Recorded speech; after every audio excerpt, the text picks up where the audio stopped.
Bem-vindo ao Mediunidade Simples, o seu podcast para estudos sobre mediunidade à luz do Espiritismo. Venha estudar conosco as questões cotidianas da mediunidade de forma descomplicada, leve, acolhedora e acessível a todos, conforme o Cristo nos recomendou.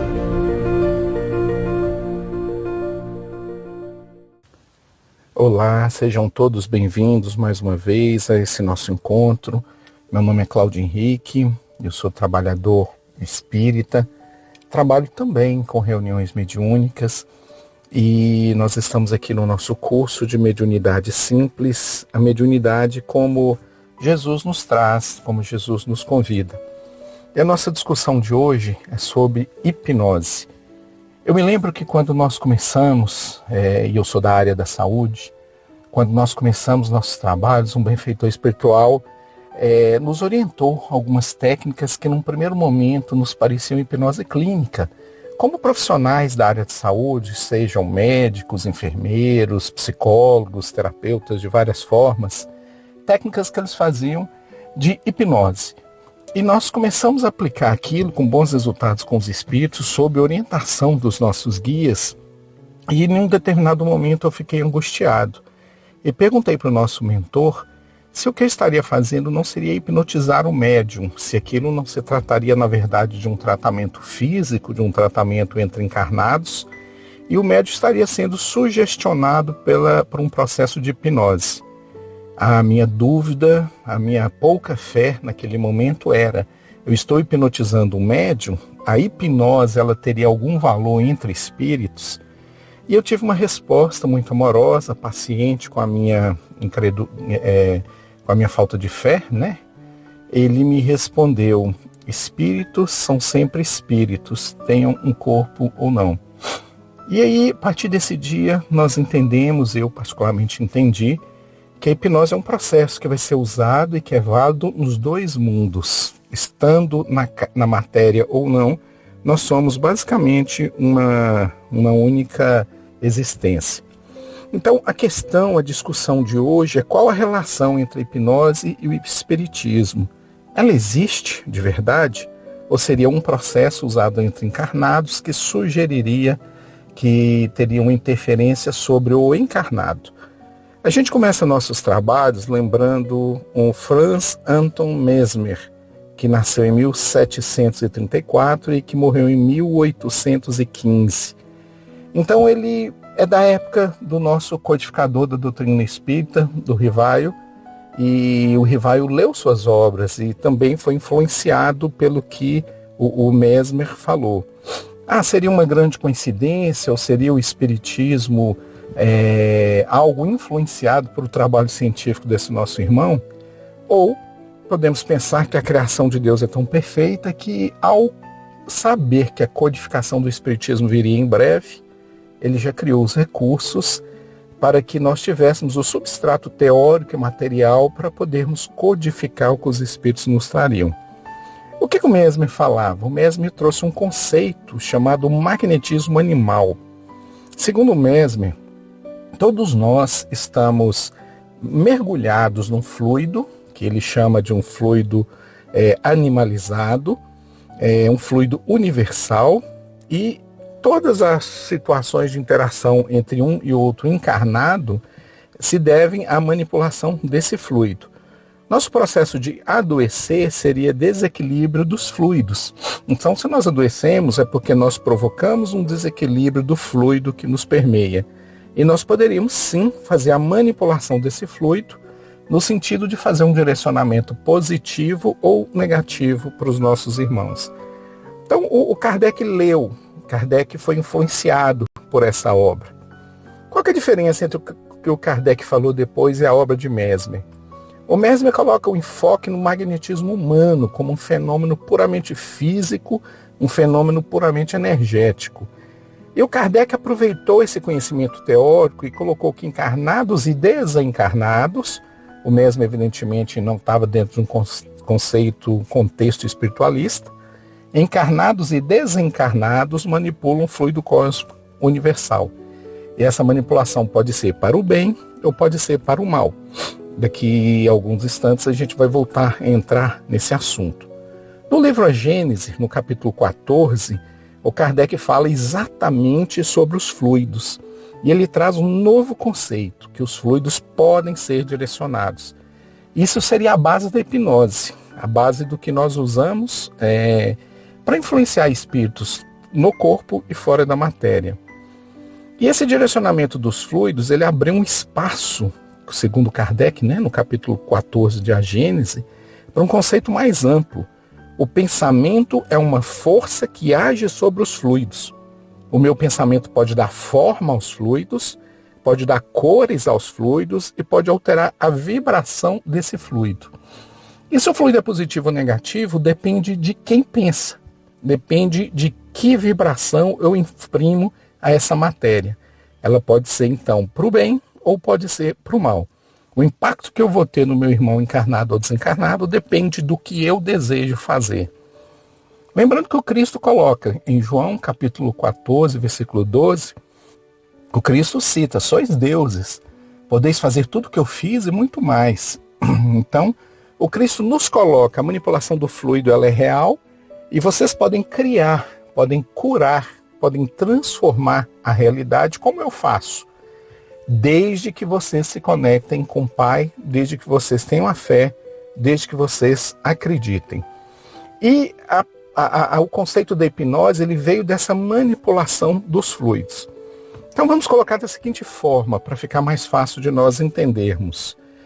Nós estamos todos banhados pelo fluido cósmico universal, que é uma matéria, uma essência criada pelo Pai. Imaginando que nós estamos numa gigantesca piscina, onde nós podemos ver pela proximidade ou até não ver quem está mergulhado conosco. Mas o que eu imprimo dentro dessa água, dentro desse fluido que nos conecta, em maior ou menor grau, vai interferir no meu irmão. E o meu irmão, então, ele vai ser alvo das ondas que eu provoco nessa água. Se eu penso uma única vez, se eu penso de forma infrequente, se é só um pensamento fugaz, é como se eu empurrasse a água com um único movimento de mãos, fizesse uma ondazinha muito simples e não repetisse aquele movimento. O meu irmão dificilmente vai ser impactado por um ato isolado. Mas se eu ostensivamente bato as pernas ou faço gestos ou manipulações no sentido de criar uma corrente da água na direção desse meu irmão, essa corrente se torna cada vez mais forte, mais frequente, e ela vai ter um maior impacto sobre o meu irmão. Mas aí, o meu irmão, então, ele está à mercê da minha vontade? Não, não é bem assim. Imagine que o meu irmão, dentro da água, do outro lado, ele tem uma parte, como se fosse uma bolha ao redor dele, que ele conscientemente faz uma proteção. E ele só deixa entrar dentro daquela bolha quem ele permitir ou quem ele autorizar.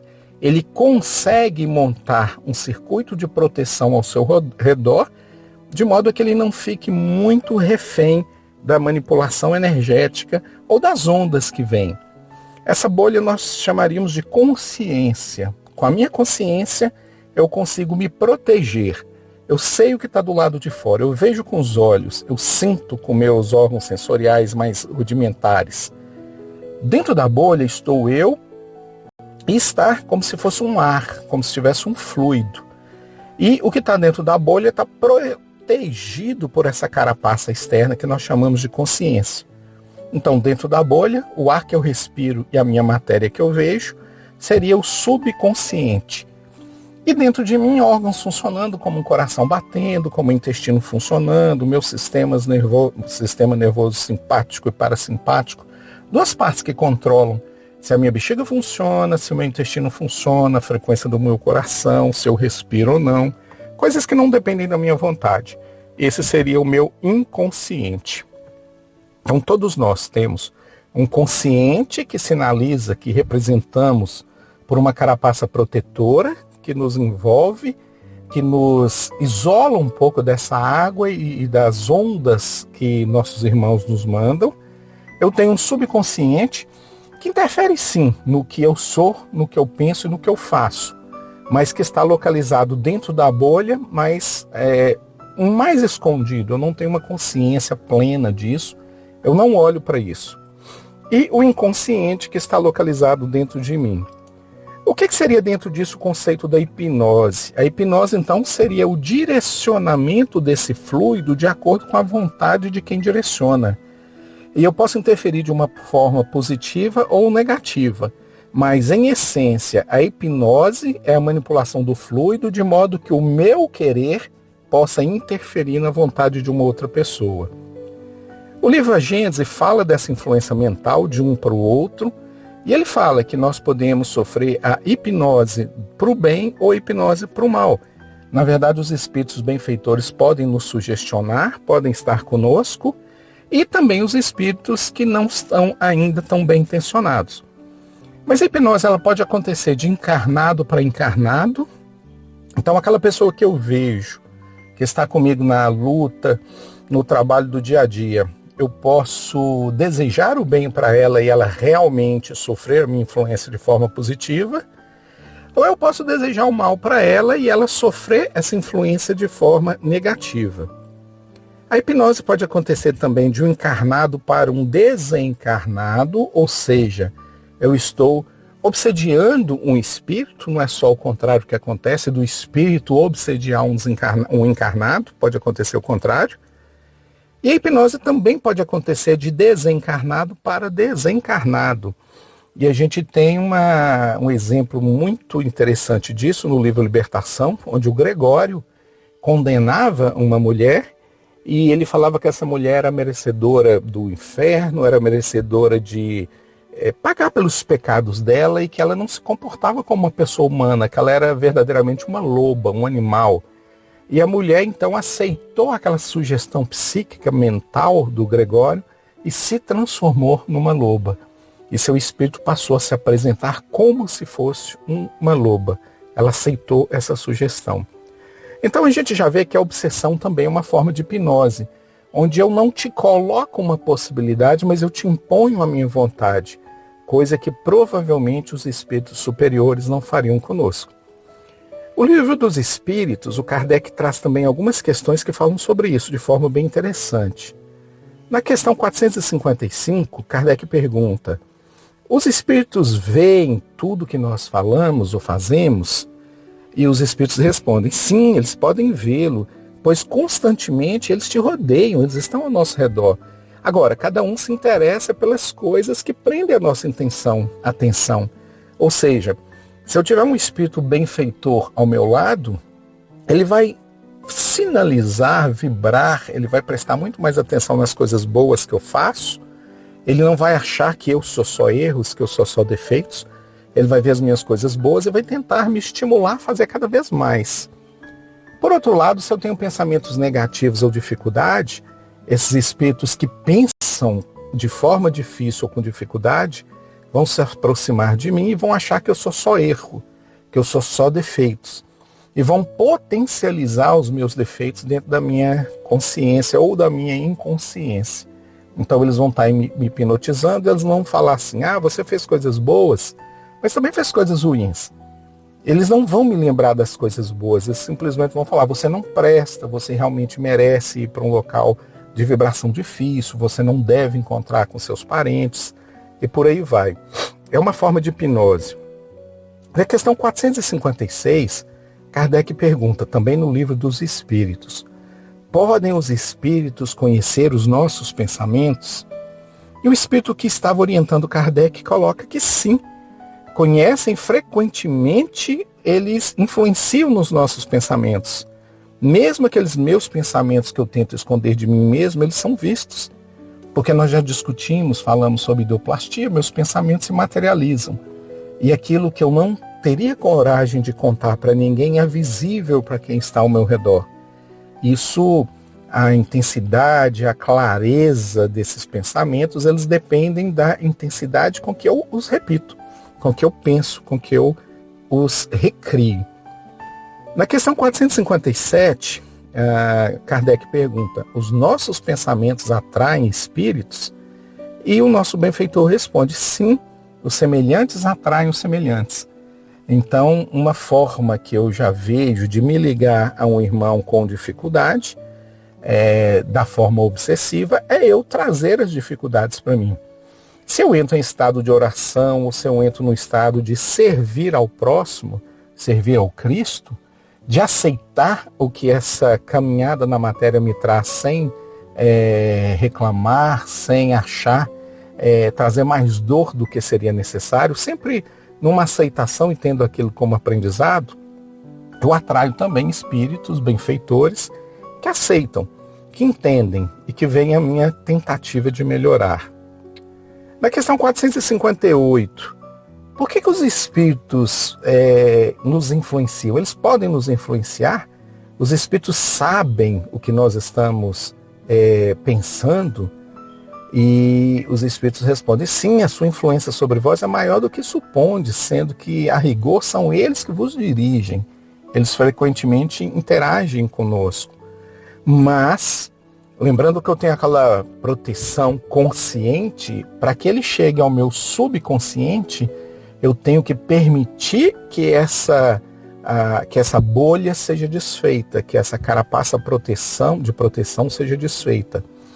Então só chega ao meu subconsciente quem eu permitir. Essas questões colocam então que sim, nós sofremos a influência dos espíritos, que os espíritos pensam como nós. Na obra de André Luiz, pela mediunidade de Chico Xavier, alguns livros também citam isso. Um deles é o Mecanismo da Mediunidade, onde André Luiz explora os fundamentos científicos da mediunidade, fazendo uma correlação entre a hipnose, o magnetismo e a sintonia espiritual. Olha o mesmo influenciando aí a obra de Kardec, que foi lida por Chico, e trazendo esses conceitos, dessa vez de lá para cá, porque a obra de Kardec foi feita de encarnados para encarnados, e a obra de André Luiz ela vem do plano espiritual, né? E no capítulo 2 desse livro, Mecanismos da Mediunidade, André Luiz coloca que o pensamento é uma força criadora e que age sobre os espíritos.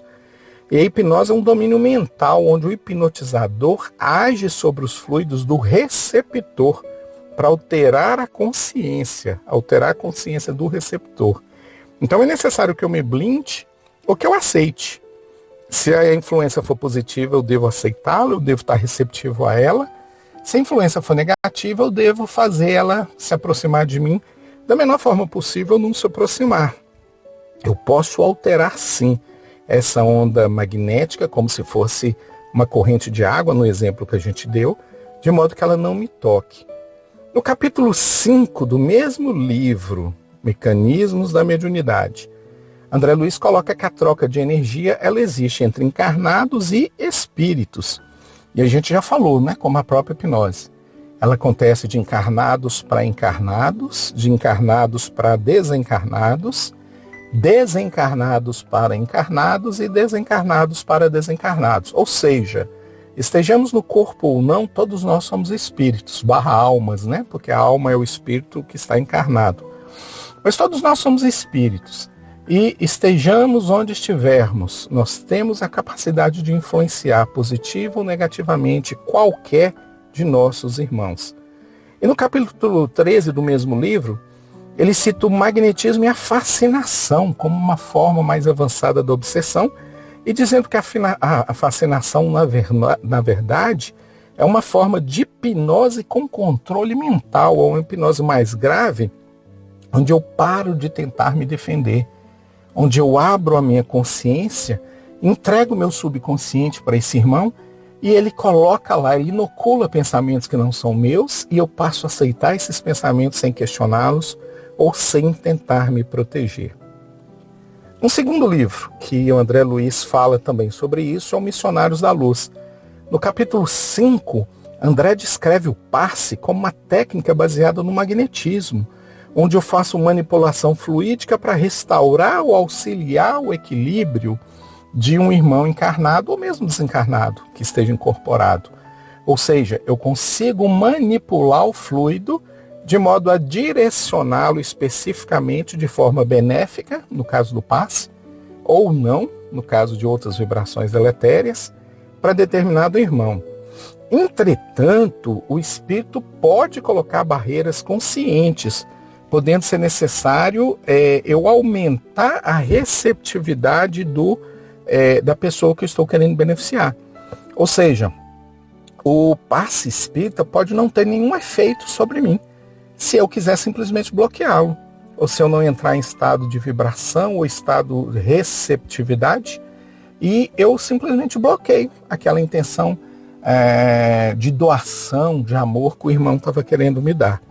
Então, nesse tipo de situação, eu teria que reduzir um pouco a minha consciência, eu teria que reduzir o meu campo de força, que me protege, a minha consciência, e aí eu poderia penetrar no meu subconsciente. Então, esse é um dos princípios da hipnose. Então, o que é a hipnose clássica que é feito com encarnados ou desencarnados?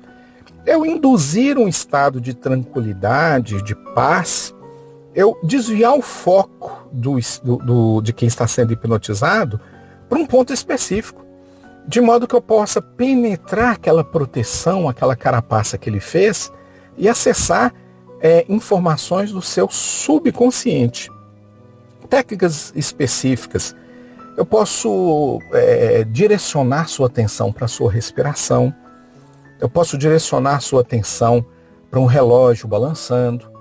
Eu posso direcionar sua atenção para uma contagem que pode ser crescente ou regressiva.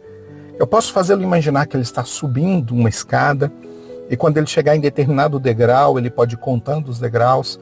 Quando ele chegar em determinado degrau, ele vai aceitar uma receptividade minha. Então, o que eu estou querendo fazer? Eu estou desviando o estado de consciência da pessoa que eu estou hipnotizando. Eu estou ultrapassando o foco da consciência para acessar o subconsciente dessa pessoa. E uma vez com acesso ao subconsciente, eu posso sugerir ou modificar. E a minha capacidade de fazer essa modificação depende da minha capacidade de magnetizar essa pessoa e subjugá-la ou auxiliá-la, de modo que ela aceite com confiança, com fé ou com medo. Então, a depender do que eu quero fazer, seja uma coisa positiva ou uma coisa negativa, o medo pode ser também algo que me permite subjugar o paciente. E ao acabar toda essa minha ação sobre seu subconsciente, eu devo despertar novamente aquela pessoa hipnotizada, trazendo de novo a consciência de modo que ela possa refazer a sua bolha protetora.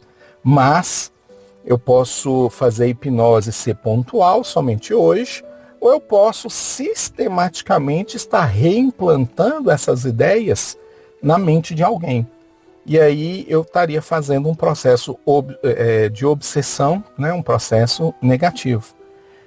De mostrar que ele não presta, de mostrar que ele não vale nada, de reafirmar suas dificuldades, seus defeitos, de fazer esquecê-lo das coisas boas que ele já fez e por aí vai. Então eu tenho como me defender? Tenho. Eu posso me defender tanto do ponto de vista positivo quanto negativo, mas eu posso aumentar conscientemente o meu campo vibratório e não permitir que esses meus irmãos acessem o meu subconsciente. E dentro de uma reunião mediúnica, é possível? E quando o espírito está incorporado no médium, como é que fica essa proteção? Como é que fica esse acesso ao subconsciente do espírito incorporado? A incorporação facilita ou dificulta a hipnose? A incorporação, ela une os dois subconscientes numa coisa só, numa existência só? Isso vai ser o objeto da nossa próxima discussão. A hipnose no espírito, no espírito incorporado. Espero que esse assunto tenha trazido novas informações, ou informações para nós podermos pensar, para nós podermos refletir. Lembrando que quem criou isso tudo é nosso Pai, que tudo está sob a coordenação do Cristo. O processo científico, a explicação de como acontece sem o amor do Mestre não serve para nada. O que nos dá energia, o que nos permite fazermos o bem ou não, é o Evangelho que nós temos dentro de nós. E o Pai é tão amoroso, tão carinhoso conosco, que Ele nos permite modificar, influenciar o fluido da maneira que nós quisermos, de acordo com o nosso grau evolutivo. Então, por hoje nós ficamos por aqui. Deixo o convite para a nossa próxima discussão sobre a hipnose no espírito incorporado em um médium. Se você gostou dessa nossa discussão de hoje, compartilhe com amigos e vamos nos encontrar na nossa próxima aula. Grande abraço a todos, fiquem com Deus e até uma próxima.